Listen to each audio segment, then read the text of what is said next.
ውድና የተከበራችሁ ቻናሌ ቤተሰቦች ላይክ፣ ሼር በማድረግ ቤተሰብ ያልሆናችሁ ቤተሰብ ሁኑ።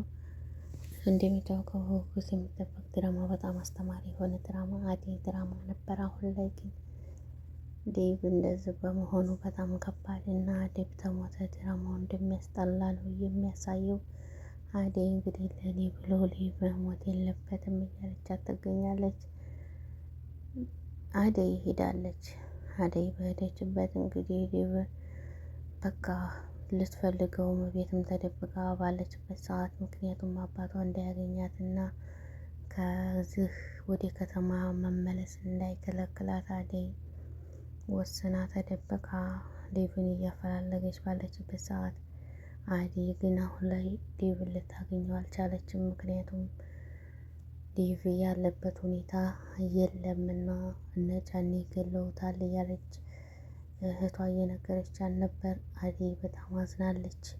አደይ ይሄ ሁላ በእኔ ምክንያት ነው ድረስ ገጠር ድረስ መጥቶ የተፈጠረው ነገር በእኔ ምክንያት በእኔ የተነሳ እንደዚህ ሊሆን አይገባም በማለት እሷም በጣም አዝናለች። በጣም ያሳዝናል። ስለዚህ አደይ አሁን ላይ ያለችበት ሁኔታ በጣም ነው የሚያሳዝነው። ዴቭ አሁን ልታገኘው አልቻለችም። በመጨረሻም ዳይመንድ እና አሹም ደግሞ እንግዲህ በጣም እያዘኑ ይገኛሉ። ሮማንም ጠፍታ በነበረበት ሰዓት እንግዲህ ተገኝታለች። እሷም የተገኘችው ዶክተር ነው ያገኛት። ዶክተር እንግዲህ ምንም በማለት ለምንድን ነው እዚህ ድረስ የመጣሽው? ሆነሽ ነው? ለምን ትደነግጫለሽ? እኔ አታውቂኝም እንዴ? ሮማን አይ ዶክተር አውቃለሁኝ እያለችው ትገኝ ነበር። አሁን አውቃለሁኝ አዲስ አልሆንክብኝም እያለችው ሮማንም ዶክተሩ አግኝቶ ከዛ በኋላ አሹ ይመጣል እና ዶክተሩ አመሰግናለሁ በማለት አሹም ይመልስለታል። አሹ እንግዲህ በጣም ተጨናንቆ በፍለጋ ላይ ባለበት ሰዓት ሮማኔን አግኝቷታል። ሮማኔ መሆንሽ ነው ይህን ያህል የጠፋሽብኝ? መሆንሽ ነው የት ሄደሽ ነው? በማለት ነበር እንግዲህ አሹም እየጠየቃት ያለው። ሮማኔም አሁን ላይ እንግዲህ የሄደችበት መሆንሽ ነው የጠፋሽው ምክንያቱን እንግዲህ እየተናገረች ትገኛለች። ምንድን ነው የተፈጠረው ነገር እያለች ጠይቃት፣ አይ እኔማ እንግዲህ አላስቀምጠኝ ብለው ነው የጠፋሁት። አሁን ላይ እነሱ ሊያስቀምጡኝ አልቻሉም። የጠፋሁበት ምክንያት ይሄ ነው ስትል አሹ ነግረዋለች። ማን ሩታና በቃ ፍቅር ማለት ነው። ፍቅር ለምን እንደዚህ ታደርጊያለሽ እያለቻት ትገኛለች። ሮማን እና ትመጣና ሮማን ምንም ነገር አታነሳም። ፍቅር አንቺ ነሽ ልታነሺ የምትችይው የቀለበቱን አንቺ ነሽ ልወስጂ የምትችይው ከእኔና ከአንቺ በዚህ ማንም የለ እያለቻት ነበር የምትገኘው። እንግዲህ ሩታ ዝም ብለሽ የማታውቂውን ነገር አትለፍልፊ፣ እኔ አልወሰድኩም አላየሁም እያለች ነበር ያለችው። አሁን ላይ እንግዲህ በመጨረሻ ሲፈጠር ያየነው ሮማኒ አልወሰድኩም በማለት እንግዲህ ሮማኒም እቤት ተመልሳለች። ምን አስከፍቼሽ? ምን ነው? ምን በደልካችሁ? ቁጭ በሉ ማን ነው እያለች እየጠየቀቻት ነበር። ግን ሮማኒ ያስከፋቻት እንግዲህ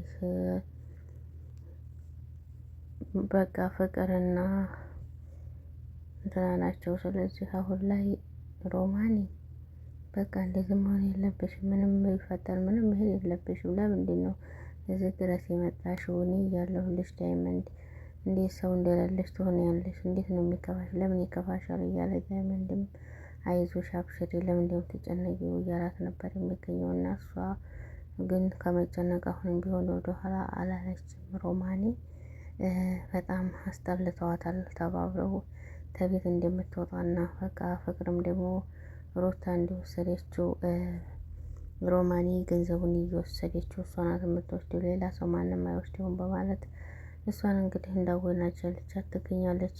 ወርቁን የወሰደችው ግን በቃ እንግዲህ ይታወቃል። ቤት ገብታ በነበረችበት ሰዓት እሷ ቤት ብትገባ እንዴት ልወስደው ቻለች? እናቴ ክላስ እንዴት ልትገባ ትችላለች? እያለቻት ነበር። ቤዛ እንግዲህ ትሄድና ፍቅር አንገቷን ትይዝና አንቺ ቀለበቱን ታንቺ ውጭ ማንም ሊወስደው አይችልም፣ እቤት የገባሽው አንቺ ነሽ በማለት አፋጣ ነበር የያዘቻት ማለት ነው። እና ስለዚህ አሁን ላይ በጣም የሚገርመው የሚያሳዝነው የዴቭ መሞት የለበትም። ዴቭ ለአደይ ብሎ ብዙ መስዋዕትነት ከፍሏል። እንግዲህ የእናቱም ምርጫ አይሆንም። እናቱም ደግሞ ስለሄደችለት በጣም ደስ ይላል። ስለዛ አሁን ላይ ደግሞ የሊ አባት ወስዶ እንደዚህ ማድረግ በጣም ከባድ ነው። ዴብ ከሌለ በጣም ያስጠላል። ድራማው በጉጉት የምንጠብቀው እና እንደዚሁም በጣም አስተማሪ ተወዳጅ ድራማ ነበረ አደይ ድራማ እንግዲህ የነበረው። አሁን ላይ ግን ዴብ እንደዚህ ገጠር ሄዶ በመሞቱ ድራማው በጣም ነው የሚያስጠላው አደይ። ምክንያቱም አደይና ዴብ ምን ያህል ዋጋ እየከፈሉ እንደሆነ ለፍቅር ምን ያህል ዋጋን እየከፈሉ እንደሆነ ያስተምራል። በጣም ደስ የሚል ድራማ ነበረ።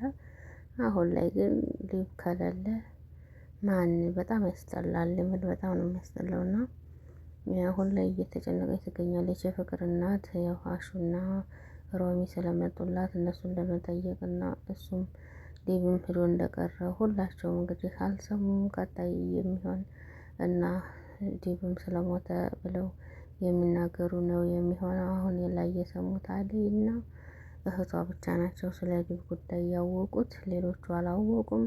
ይህንን ሲሰሙ በጣም ሁላቸውም ልባቸው ነው የሚሰበረው። እነሱ ብቻ ሳይሆኑ ተመልካችም በጣም ዴብ ከሌለ አናይም በማለት ሁላቸውም ተቃውሞ እያቀረቡ ይገኛል። ምክንያቱም አሁን ላይ ዴብ መኖር አለበት።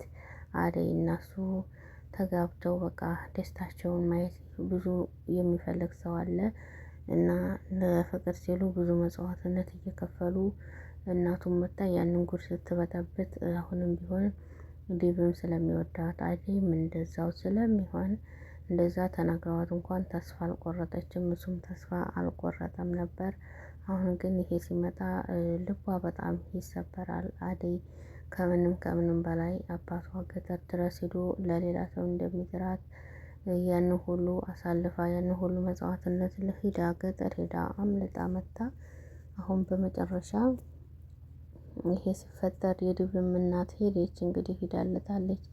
ዴብና አደይ በአንድ ይሆናሉ፣ በአንድ ህይወት ይመሰረታሉ በተባለበት ሰዓት አሁን ላይ እንደዚህ ሆኗል በማለት እንግዲህ ይሄ በጣም ያሳዝናል። ዴብ መሞት ምንም የለበትም። ምክንያቱም ለተመልካች ክብር ያለው ሰው እንግዲህ ዴብን መሞት የለበትም ማለት ይቻላል እና እሱ ከሞተ ሁሉም ነገር ያስጠላል። አደይም በጣም ትሰበራለች። ስለዚህ በሁለት ፍቅረኛሞች መካከል በጣም ደስታና ሰርጉንም ያማረ ሆኖ ቢወጣ ነው እንጂ ደስ የሚለው እንደዚህ ዴብ ሞተ ማለት በጣም ከባድ ነገር ነው። ምክንያቱም ከዛ መውጣት አለበት። ዴብና አደይ ተጋብተው ማየት የምንፈልግ ብዙ ሰዎች አሉ እና እንደዚህ መሆን የለበትም ብለን እናስባለን። ቢስተካከል ጥሩ ነው። ለማናቸውም በጣም ደስ የሚልና ከዚህ እስከዛሬም በጣም አስተማሪ ድራማ የምንላቸው ድራማዎች ነበሩ። አሁን ላይ ግን ያው ዴብ ከሞተ ሁሉም ነገር ስለሚያስጠላ ተመልካችም እንዳለ በጣም ልቡ ተሰብሯል። ማንም ሊያይ አይችልም። አደይ እንግዲህ ጽናቱን ይስጣት እንላለን። በጣም ያሳዝናል። ላይክ ሸር አድርጉት። ወሰላሙ አለይኩም።